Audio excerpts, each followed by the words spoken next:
कुछ ऐसा है हमारा भारत, जिसने देश के लिए अपना बलिदान देने वालों को तो कुछ नहीं दिया, लेकिन देश से गद्दारी करने वाले आज भी राजा महाराजाओं वाली जिंदगी जी रहे हैं।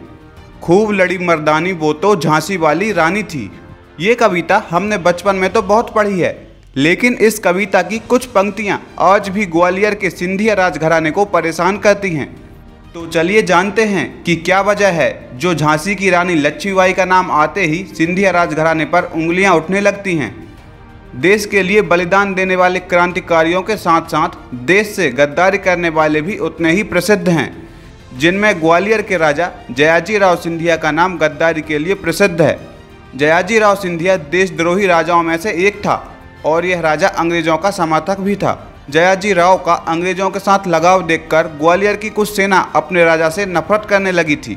इसीलिए जब रानी लक्ष्मीबाई कालपी से ग्वालियर आईं, तब राजा से नाराज बागी सेना रानी लक्ष्मीबाई से जा मिली। रानी लक्ष्मीबाई ने ग्वालियर की सेना तथा वहां की जनता के समर्थन से ग्वालियर के किले पर अपना कब्जा कर लिया। रानी का किले पर कब्जा होते ही जयाजी राव सिंधिया ग्वालियर छोड़कर भाग गए। जयाजी राव भागकर अंग्रेजों के पास आगरा आ गए।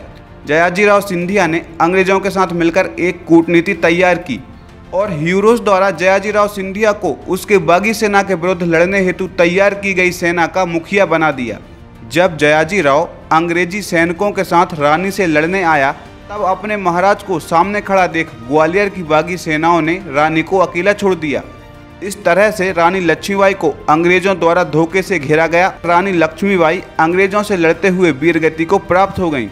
सिर्फ 19 साल की उम्र में 18 जून 1858 को स्वतंत्रता के लिए बलिदान हो जाने वाली रानी लक्ष्मीबाई को हम हिंदुस्तानी शत शत नमन करते हैं।